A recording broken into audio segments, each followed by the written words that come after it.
Well, we may have a few more people joining us, so we'll just keep adding as we get going here. It's 7 o'clock, so we want to go ahead and kick off here. Our team is glad you are here, especially since, you know, it's so cold. It's hard to get up on these cold mornings, isn't it? It's just so cold. So I always think, what is the warmest thing I can wear today to the office? So I've got my Ugg boots ready. I'm all set to go. Got sweaters, all kinds of stuff. So, but our team is so glad you're here. Wendy and Scott and Ann and Zach and Pete and Marty. Did I miss anybody? I think we got everybody. We love coming together just to be able to think about what would be a great leadership topic to talk about, and I love it when I see all your all's faces, because it really encourages me through the month when I see you, because I think these are leaders that I can rely on and talk to about leadership development issues. So thanks for being here, and thanks for spending your hour with us this early in the morning, and especially in an Ohio winter. So remember, if you're not getting emails or reminders, we can give those to you. So either put your email in the chat box, or you can go to provokedayton.com and scroll down to the bottom and subscribe, whichever is easiest for you. We'll make sure that you get on that, and you can get a reminder each week and get the link for the Zoom so that you don't have to go looking for it anywhere else. So, well, we have been discussing empathy, and we've been practicing it a lot. We felt like, the repetition of it was really good for us, because frankly, empathy is something that we do need to practice, and it's a muscle that really needs to be strengthened constantly, right? Because our emotions come into play, stress comes into play, all those different things kind of enter in when we're talking about empathy and when we're trying to put it into our life. So I hope you've been able to practice it over this next month, or over this last month, as you have been working with coworkers or with family.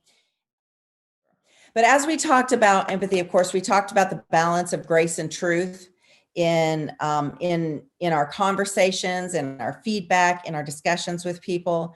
And we talked about how we don't want too much grace and not enough truth, or too much truth and not enough grace. And we need to have the balance of that. And Anne gave us a couple of tools. Wendy gave us a couple of tools, and so did Scott. Talked about the invitation challenge matrix. But the one we talked about also is this SAR method, and that was the situation, action, and result. And this was applying truth and grace, being able to have the balance of both. So when we did this exercise, it was think of someone you wanted to provide feedback to with the intent to help them grow. What is your situation? Try and think that through. And I would say the important thing with that is the intent to help them grow. Because a lot of times we just want to give people feedback, but we don't think in our mind, okay, let's take that a step further. It's with the intent to help them grow. And then it was from the identity lens as, I want to show up as someone who is loving and caring and candid and honest. We want both of those things in the conversation when we're talking about empathy, or when we're talking about discussion or feedback with someone. And then construct your feedback using the SAR method. We want to determine the situation, know specifically what it is, know what the facts are about it, the actions and the behaviors that you observed, again, being specific with those, and then the results or the impact that you're expecting from that. And Brene Brown always says, clear is kind. And I think this SAR method is a great indication of that, of understanding that clear is kind. A lot of times we think clear is not kind. The conversation we have in our head before we have this conversation, when you're prepping for it, is usually a lot harsher. And then when we get in the conversation, it's a lot more graceful. So it's coming into that meeting and then understanding the balance of that, and how we can become better at that. So that's what we've been discussing. We're just going to intro into our new topic here. And any thoughts on, we had given you homework last month about any thoughts on what you want to learn or experience in 2021 or give back. Maybe we could take two people who could maybe give us some information on, is there anything you wanted to learn from 2021, or what you wanted to experience, or what you wanted to give back? I'm sorry. Anybody?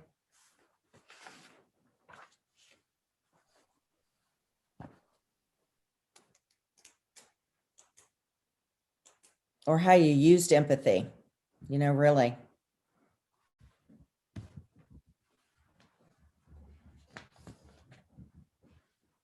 We're all too cold this morning, aren't we? Oh gosh. Well, I know 2021's taught a lot to me. Empathy is one of those things that for sure was really hard for me to capture. And every time we talked about this, it really motivated me to push it further, than I even thought. I thought I'm being empathetic. Now let's push it a little bit further to be even more empathetic with people. So, but 2021 is going to be a great year, and I can't wait for everything that we're going to learn again. So I'm going to kick it off to Anne, and she's going to start a new topic. Thanks, Kathy. You always do such a beautiful job of re-anchoring us. So thank you for your grace and your clarity. All right. So I just want to spend a couple of minutes re-grounding us on where we've been in our Provoke journey over the last year and a half, and where we're headed for the rest of this Provoke season. So for all of you that have been with us through this, the last year and a half, this will look familiar to you, that everything we've been doing is around building our emotional intelligence. And that's the capacity for recognizing our own feelings and those of others, motivating ourselves, and managing our emotions well in relationships. And we had shared in the very beginning that the most powerful place to start in building emotional intelligence is on the left-hand side of this model, and the self-mastery side. And so we spent a lot of time on emotional self-awareness and self-management. And in particular, we looked at adaptability, emotional self-control, emotional self-awareness. And this year, we've moved over to the social mastery side. So we went to social awareness up here in the corner, which is blue, and spent a lot of time on empathy, because of these two competencies, that's the one that tends to lift up as needing more attention. We're going to move now into the final quadrant of this emotional intelligence model that's called relationship management. Because to build emotional intelligence, and what's different about this model is that to have strength in any of the relationship management competencies means we have to build competencies in the other areas: social awareness, self-management, and self-awareness. So that's the path of development for emotional intelligence. Often the mistake that gets made is people go right to relationship management and want to build skills, for example, in conflict management. But what gets really hard in conflict management is our ability to know our own emotions. How do we regulate ourselves when we're in a really tough conversation? And how do we access empathy? So we're going to move into today conflict management. We're also going to look at influence and inspirational leadership. We're not going to get to all of these, but we've chosen the ones that most often get identified as areas for growth for leaders. So that's where we're headed through the rest of this half year. Okay. So the rest of our time is going to be in relationship management. So we want to take a minute just to reacquaint you with what are all the tools that you've learned so far. So self-awareness, that was one we spent a lot of time in, again, because if you master that one, the likelihood that you can master the rest goes up significantly. So here were some of the things we did. Naming to tame, so getting you real familiar with a broader emotional language, knowing your values. How do you breathe? That mindfulness breathing. How do you recognize things in your body to kind of indicate what emotions that you're feeling? So that was in the upper left quadrant, self-awareness. Then we went to self-management. And we look specifically at the thought, emotion, action model. Wendy took us through catabolic and anabolic energy, and we really focused on really that level 1 and 2, that catabolic energy, and those things that can create some blocks for us, called the Gales, the gremlins, assumptions, interpretations, and limiting beliefs. It's really exciting to see all this big journey that we've walked together, right? Then we moved to social awareness, and we really focused on empathy for about 3 sessions. And we did that because it's such a critical bridge between self-mastery and relationship management. So we talked about empathy blocks, grace and truth, and the SAR triangle, right? So here's where we're headed next, conflict management. And we're going to tie that back to feedback, since that's where we had started last time around. And as we move to that and get anchored in what that work is, I'm going to turn it over to Scott to set the stage using the shapes. So Scott, I'm going to turn it to you. Thanks, Ann. And good morning, everybody. Provoke, thanks for joining us. Amy Marsloff is in California, so if I do my math right, it's 4 a.m., so you get the early bird award. Well done. Congratulations. I think one of the things, too, that what I love is the shapes, because it just kind of helps me understand maybe where I want to look at growth in my own life. And I had a wake-up call during the last Provoke, which was really kind of cool. So it was Wendy and Kathy and Ann were talking. I kind of turned into a student because I thought I had some of this stuff figured out, and I didn't. And I was willing to maybe accept, hey, you know what? I'm really not sure. You think you understand this really well, and quite frankly, I didn't. So I just surrendered to that, which was really helpful for me, because I caught myself in giving feedback in saying things like, "Hey, you're wonderful, you're terrific," those are really kind things to say, but it isn't very specific. And if it's not clear and specific, it isn't very useful. And so I actually I called Ann and just said, "Hey, I need some help." So, hey, coach, I need some help in this. And because my natural state normally with people, and it's just the way maybe I am as a leader, is I would start with grace first or kindness first, and then get into truth. But here's where I saw the liability in that. The liability I saw in that is if I started with kindness, that I might just escape and not tell the truth because kindness felt so good. And I was like, I might need to think about that differently. So the circle, when we think about this, it's digging into ourselves and discovering into ourselves. And unfortunately, a lot of times in our lives, we'll spend so much time on the right side. And then where the real change comes is when we break this wall of change.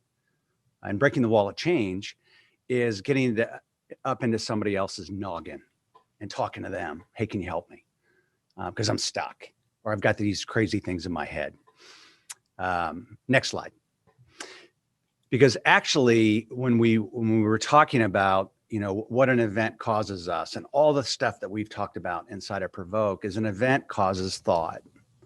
And then so hopefully what we've been able to do is we've learned about maybe how that makes us feel inside, how that hits us. And if we're really trying to be attractive and be an open invitation for change and transformation in people's lives, we have to understand how that feels in our body. And the secret of that for me is this circle in regards to, I have to observe a thought can lead to an emotion.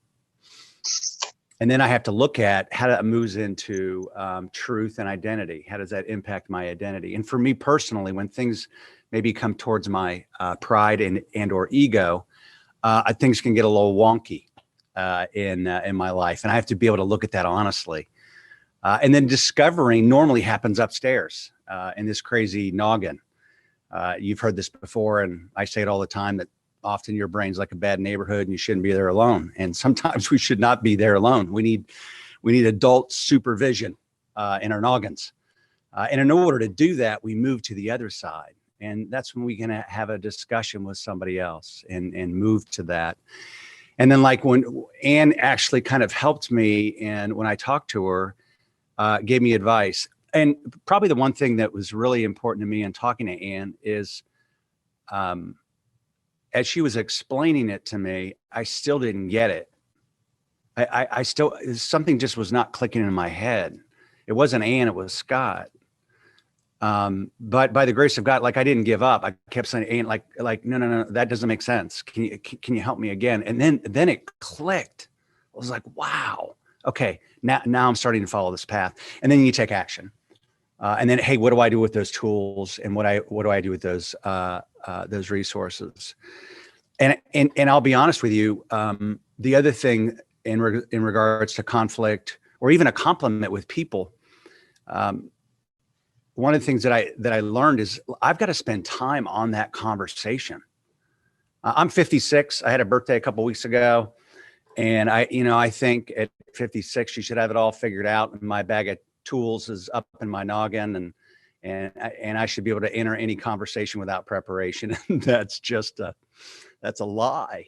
And when I prepare for a conversation, whether that be in conflict or in inspiration or in encouragement, when I'm prepared to have that, and that's what I love about the SAR model is the situation, the evidence that I saw, and the behavior equal the result, whether it be in truth or whether it be in grace and kindness. When I'm prepared to have that conversation, in my opinion, and someone said this in the very beginning, being clear is kind. Being clear is kind. Next slide. So when we talk about, how personal growth within ourselves, I think one of the things that really helps me is when I want to observe when I'm at my best. When Scott McGowan is at his best, but I also have to reflect at when I'm at my worst. And what does that behavior look like? And then discovering, hey, what things trigger my identity? What things kind of torque me? And here's the secret for that. If we want a different output into our lives, a different output, a different outcome, then realistically, we need a different input. So it has to be different if we want a different input, and obviously the quote of delusion and keep doing the same thing, expect different results. Like I understand that, but we need a different input, and a different input is to just think about that differently. So sometimes when I'm in a meeting, I can draw sometimes better than I speak. So I have these big pieces of paper in my office, and I get into a meeting and I draw all over the paper and stuff like that. Because when I'm going through a shape, it helps me maybe communicate better and articulate better. But when I have issues in my head, I write them down, and it helps me. It helps me get honest with myself. It helps me get honest with my feelings. It doesn't have to be good either. It just has to be honest, super honest. And then I move to the other side and I talk to someone that I trust. And then that's where I can get to the point of, is this the truth or just my truth? And when I can get to the truth, then I can start to listen and learn. And then ask that person, can you help me? In regards to accountability and responsibility. And ultimately, at the end of the day, it takes action. I've got to move if I want a different result. So over the last 30 days, and I called Ann Thompson last night in the car, and I'm like, hey, I'm telling you right now, I'm so excited about the last 30 days of my life. I've unpacked some resentment. I've unpacked some conflict. In my opinion, in a really healthy way. And so Provoke team, thanks for teaching me. And I'm grateful. And now I'm going to turn it over to Wendy. Scott, thank you for sharing all that. I love your vulnerability, and you are so right. If we allow ourselves, we are always able to be both the teacher and the student. And so thank you for sharing that out loud with everyone. It's truly a gift. I too, over the last 30 days, have been applying some of the things that we've been talking about. So while sometimes we're the teacher in this, yes, we are also the student. And also, Scott, I just want to call out even though, how I love how you describe it, because of course I've worked with you for a long time. And so I know those big pads of paper and what you do, but it gets the point across. And it also helps, like how you're taking us through these shapes really helps us to apply it, to what we're learning and how to take action in it. So thank you very much. Appreciate it. Just to real quickly, in a nutshell, as Scott's talking about using that learning circle, as a tool, we talk about how we use that in conflict. And so that significant event or conflict or feedback, if you want, we also call it the Kairos moment, And we want to dig and discover. This is what we call the learning side. So that right side of the circle is really where we're learning. We're observing, we're reflecting, we're discovering. And then on that left-hand side is where we're taking action. So we're discussing and doing. And then planning, accountability, and action. So just wanted to, in a nutshell, say that out loud. So if we move to the next slide, please. There are always two sides to the story. And so the importance of really thinking about what is our part. And so we've been talking about giving feedback with truth and grace. And now also having the conversation around, well, what about the importance of receiving feedback with truth and grace? And I love this quote. So a lot of this information that I'm reviewing today comes from a book and the work from Douglas Stone and Sheila Heen. And the book is called Thanks for the Feedback. And so this quote, feedback isn't just about the quality of the advice or the accuracy of the assessments. It's about the quality of the relationship, your willingness to show that you don't have it all figured out, and to bring your whole self flaws, uncertainties, and all into the relationship. I've thought that was really powerful. And so as we talk about these things, I think this will make more sense to you. If we can move on to the next slide. And we talk about what holds us back. And we've talked about, before, and I really felt like this tied into, if you remember us talking about our Gales, our gremlins, assumptions, interpretations, limiting beliefs. I really felt like these triggers probably tie into those, Gales just as well. So we have 3 feedback triggers. And those triggers, when we're in a conflict or we're receiving feedback, are called out as truth triggers, relationship triggers, and identity triggers. And these triggers, it also probably depends on who you're talking to as far as, and what the topic is, as far as which one of these triggers are coming up for you. So when we talk about truth triggers, this is the substance of feedback itself.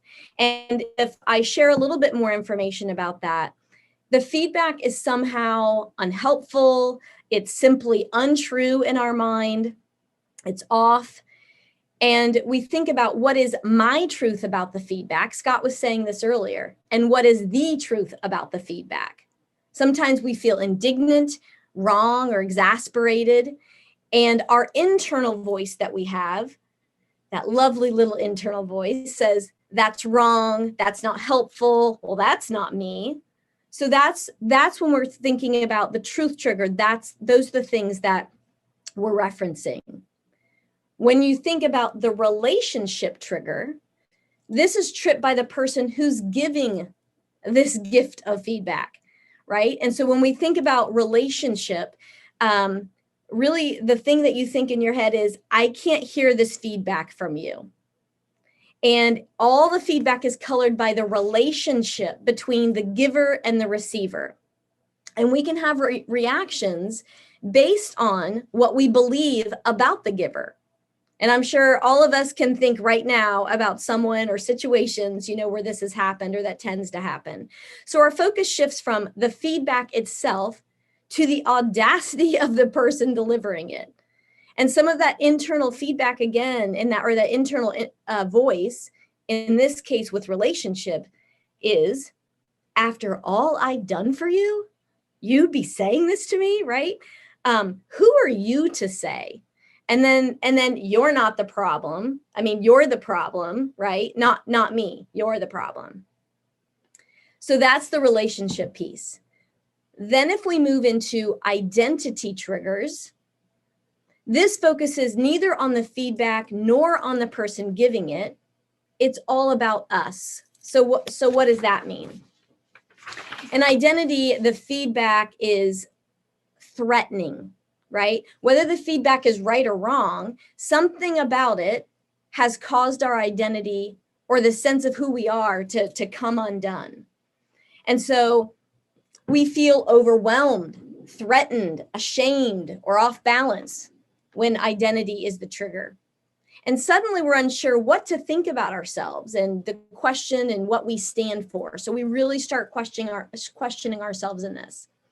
And so when we're in this state, the past can look damning and the future can look bleak. So there's no hope. We can probably, if we relate it to even the energy levels, it'd probably be when it's that victim mentality, or, it's all about, if you hear the internal voice, I screw up everything, right?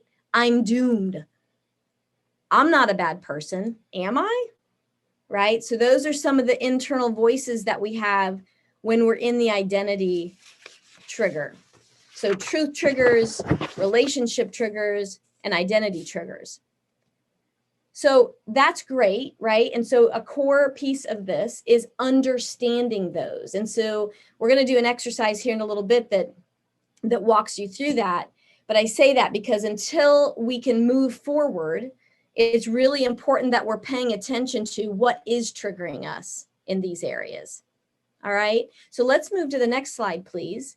And we'll talk about, once we've identified that, really what helps us to move through, and what helps us when we're receiving feedback or we're in a conflict situation. Number one, assume good intentions.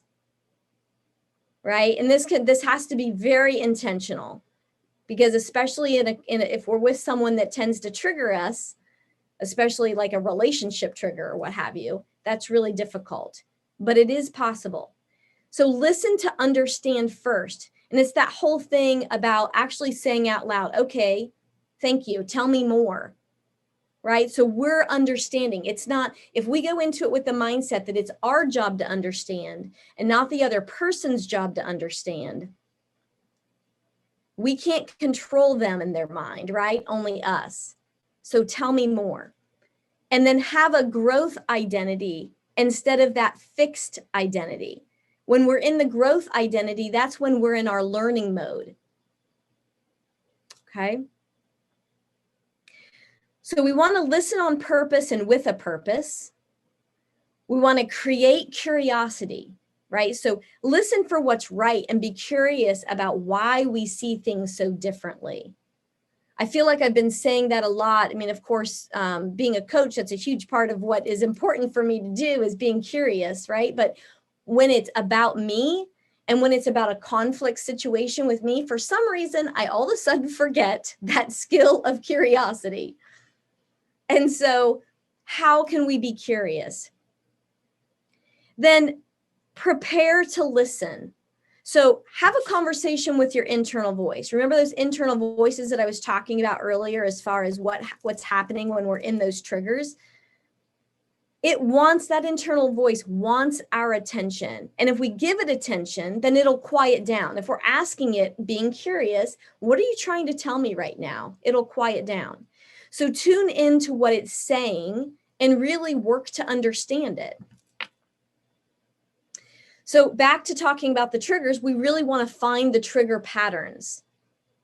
We tune into specific and predictable things, right? So knowing that gives us traction on the challenge of handling our trigger, because they each produce its own internal voice. So that's why it's important to hone in on each one of them. So again, is it truth trigger? Is it relationship? Or is it identity? Okay. So, and then the final thing, and this is also in their work, and I think at McGill and Brabender, once upon a time, we actually ask leaders to start asking this question with people, and I absolutely love it. It's the importance of soliciting feedback. As leaders in life and at work, I mean, in general, right? It is our responsibility to take the first step in asking for feedback versus waiting on it. It is our responsibility to open the door to being vulnerable. And so with that, here are two powerful questions that you can ask at home or at work. What's one thing you see me doing or failing to do that gets in my own way? And the second question is, what's one thing I could change that would make a difference to you? Right? Talk about vulnerability, talk about grace, talk about truth, and we're asking for it. So the other person doesn't have to be as, nervous. I'm not saying they won't be a little nervous, but they won't be as nervous just coming up and saying, hey, let me share something with you. Okay, so I love those questions. Let me just pause before we move into this exercise and ask, anybody have any questions? You can either put it in the chat or just put yourself on mute and ask before we move into this.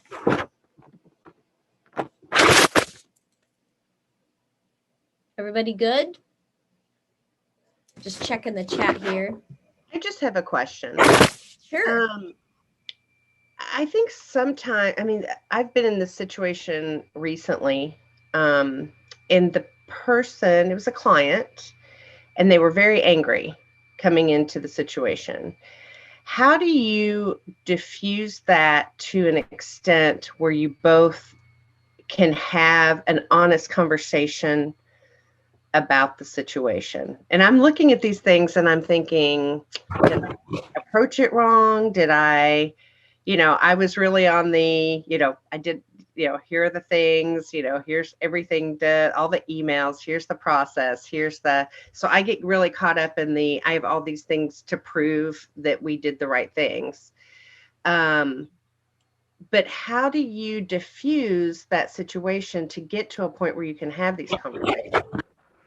Jamie, that's a great question, and something that, especially when we have some of these triggers that come up, that it is difficult sometimes to figure out. Well, what do we do about that? And so, I would ask you, just from the perspective, if we come from the receiving feedback, it's how can you allow yourself to step back and really be curious, and what questions come up for you to ask what is creating the anger in the other person, versus you feeling like, which is completely normal because we're human, right? You have to prove or help them to understand why they shouldn't be angry. There's something about them that, they truly are upset about something. And for them, their reality is very true, right? And so if you think, and I think this exercise might help you too as we're going through this, Jamie. But I think, again, the biggest thing that comes up for me is be curious. And just by being curious, and sometimes you need to be curious and then say, let's reconvene. So asking them, what's coming up for you? What is it that you're angry about? Because you're finding out what is at the core of this. Because my guess is it isn't probably the topic of or the surface, that they're upset about. It's something at the core that honestly may not even have to do with you. So I would say to you, be curious and maybe give some space between that and the next time that you have that conversation. Does that help, Jamie? Absolutely. Okay, great. Thanks for the question. That was great. Okay, any other questions? Okay, if anything else comes up, you just let me know. And yes, somebody asked, can we get the 2 questions in chat? Absolutely. Is there someone that has that right in front of them? One of my Provoke team friends that could type that in there? Thank you. We'll get that for you. Wendy, there was also a question from Travis about, he said, I started a new job working remotely. How do you apply these principles when most of my interactions are audio only or sharing on a screen and someone showing me how to do something? Okay, so the question seems to be that because it is not face-to-face, Travis, there's a difficulty in feeling like you can make that connection. How true is that, Travis? If you want to take yourself off mute. Yes, that's very true. It's like, especially find that sometimes I try to get to know them. I can make a little bit of small talk, but they don't want to spend too much talking because they want to get back to doing their work as much as quick as possible. So it's just been a different experience for me. That's for sure. Yeah. Yeah, and it is tough, especially if that's not what people have been used to as far as, through the screen, and we're all flat faced versus, these, really seeing each other. The first thing that I'm going to ask you is, what's the opportunity, Travis, in you being able to have video if you feel like that helps? I think for one thing, it might be able to easier to tell like facial cues versus just audio, Mm-hmm. Because sometimes there's small perceptions that you can pick up from somebody's body's language that you can't just pick up from sound only, because some people are good at talking, but their body languages or facial expression says another thing. Absolutely. And I would say also, Travis, we also can learn a lot from just audio. So I would say you absolutely can apply all of these skills and all of these, tools that we're walking through as far as paying attention, because, you own this for you. So what are the triggers when you're going in and you're receiving feedback and you're in conflict situation? And the other thing, even the 2 questions that I posed, definitely something that, again, I'll say the same thing I was saying to Jamie. Be curious. This is an opportunity for you to really dive into your deep listening skills. If you don't have that video, just really paying attention, to what's coming up. And then, the opportunity again, that if you can be the one to step into that boldness of sharing video and asking for someone to do the same, I think it might be helpful as well. How helpful is that, Travis? Definitely seems a little bit more helpful. So. And if there's something, Travis, you want to follow up with me later, and I'd be happy to talk with you later too. Yeah, that would be great, because I've been trying to figure out like how to best maximize this work experience. And another interesting thing about my new job is they're not having me relocate right now because of COVID, but they also bid in for some work for me to do with another company client that they don't have yet. But they're going to be having me move out to Indianapolis in April, May timeframe.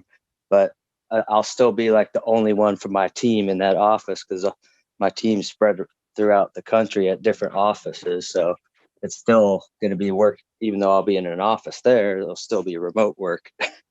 Yeah, a lot of transition and change. Travis, I just put my email in the chat. So if you would like to email me, then maybe we can connect. Thank you very much. We're going to move into an exercise. And if you wouldn't mind putting this up on the screen.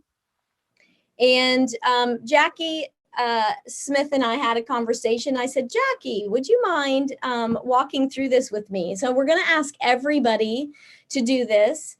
But hi, Jackie, how are you? Good. Good, thank you. So this is an exercise where we're just going to reflect on some feedback that you've gotten in the past, and that you feel like you maybe didn't respond at your best. And so we're going to ask everyone to do this, but we'll have Jackie share so we can walk this through first with her. So Jackie, think about what that situation was, and when you didn't respond at your best, when you got some feedback. And when you're ready, share that with me, please, and share that with the group. Sure. Actually, I was just thinking about it as you were talking through your information. And although it's been some time, I can still feel it. The emotions and all of that came back. So it's still obviously very real as I think through this. So the situation was, we were having a large team meeting, and at the end of the meeting, that we would have these kind of regular kind of gatherings with the whole group. We'd ask for the team to provide feedback kind of on what's working, what's not working.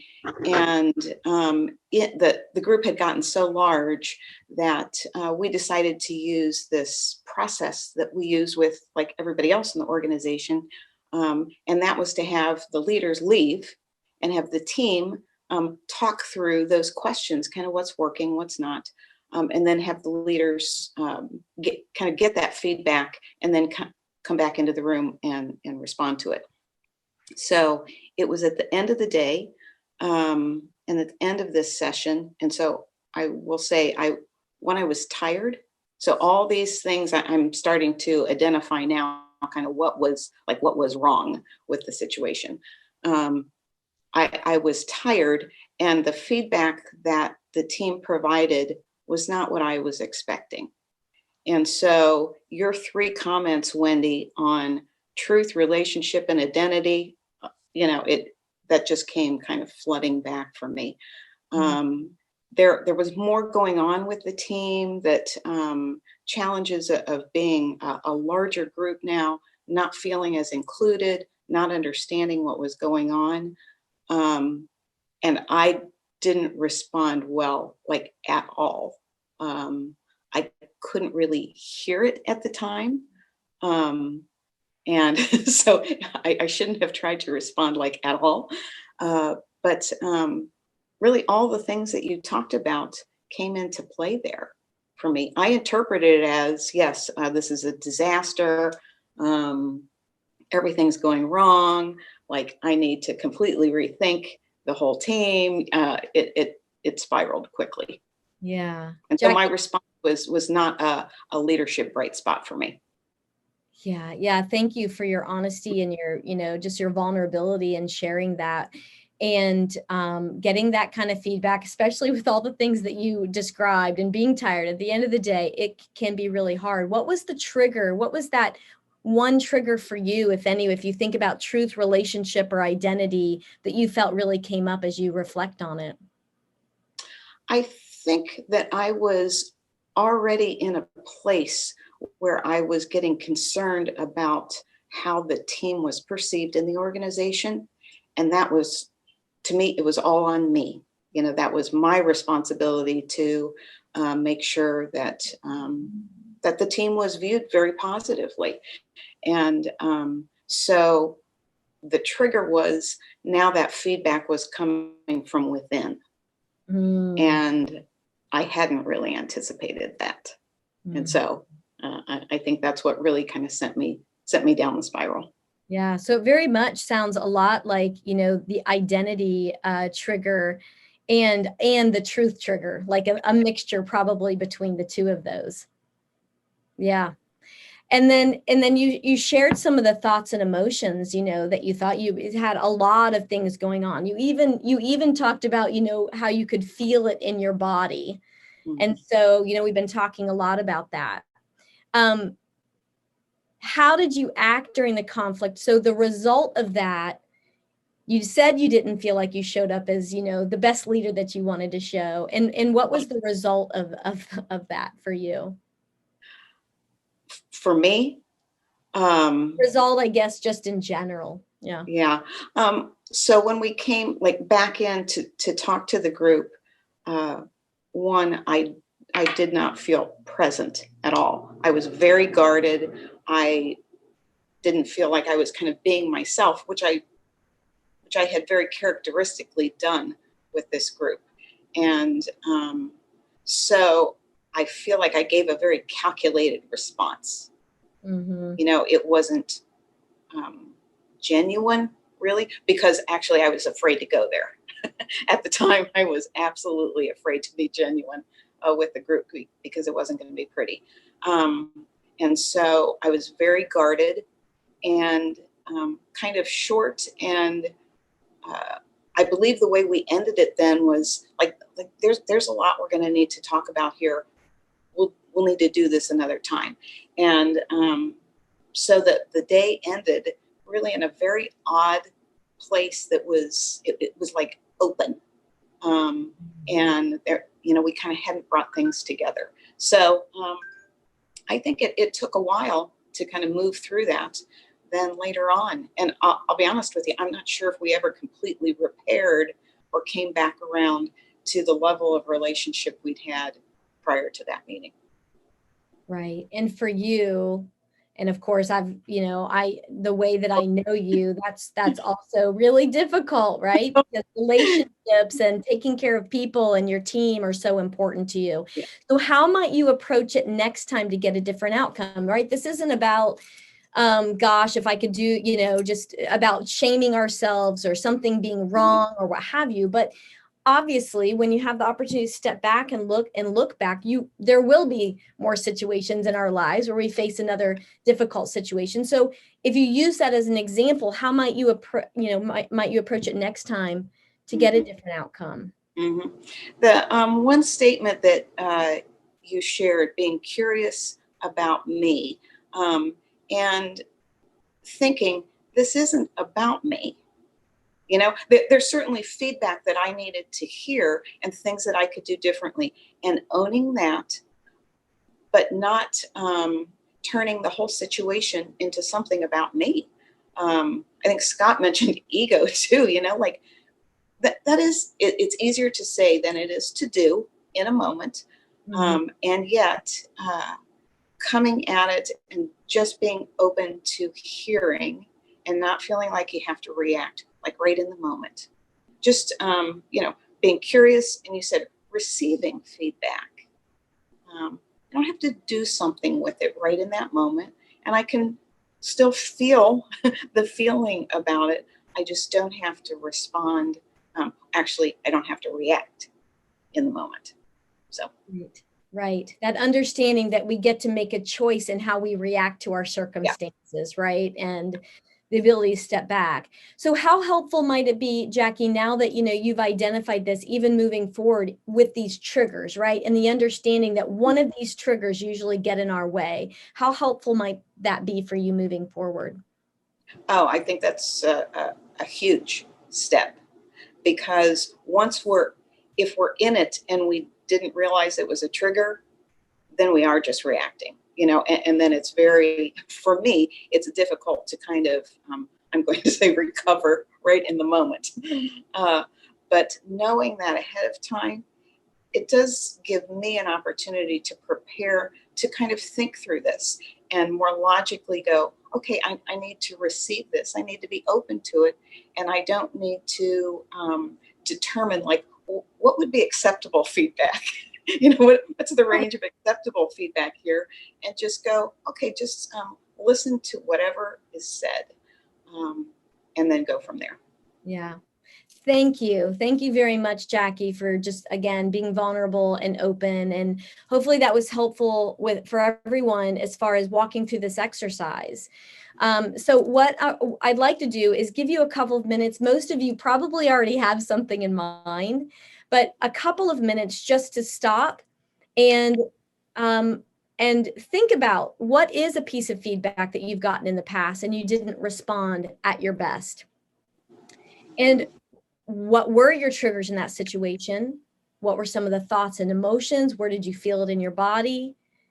How did you act, right? That action piece. What was the result? And then how might you approach it differently? So I'm going to just give you a couple of minutes, and then I'd love for you to come back to the group and think about if someone else can just share maybe what came up for you in that. That would be great.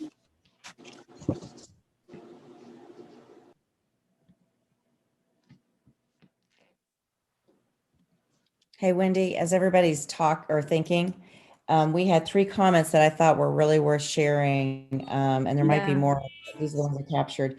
Terry Brown said, when you're in a conversation and getting feedback, listen as if you were wrong. Let's just go into a conversation listening as if we were right? So I thought that was good. Felicia said, even when it's delivered harshly, there's still a kernel of truth in there. So somebody may not be able to deliver it kindly or good or with grace, but there's still truth in it. And then, of course, Jackie said the power of pause, which is really good. So I just wanted to say that as you were. Thank you. Thanks for sharing that. Thanks for the comments, everyone. Yeah, and I just think there's such an opportunity for us to learn and reflect on all of this. We know how it feels when we get feedback, right? And especially when it's difficult feedback. And so one, it helps us to know when we go to give feedback to somebody else, how do we want to do that with grace and truth? And at the same time, we also know how difficult it is to give it. And so how can we be more curious when we are receiving it? There's such a gift in all of this when we step back and reflect on it. Okay, so let's ask the group if anybody has anything that they would like to share as they were reflecting on this exercise. And so, again, if you want to either just take yourself off mute, if you have something in chat, and if the team can help me to look at that, that would be great. And I don't know, maybe Anne, we could take the slide down and just see everybody's faces. That would be awesome.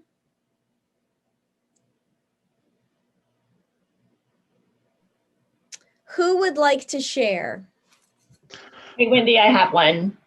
Yeah, Jill. This is general, and I think somebody else commented, we're in the end of January. A lot of us are coming up with annual reviews or quarterly reviews.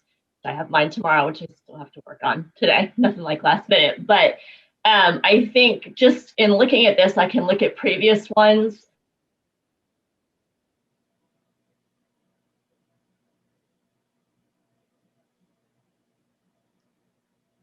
Am I frozen or is Jill frozen? It's me. It's me. It's my internet all week long. Mine's doing it too, Jill. Go ahead.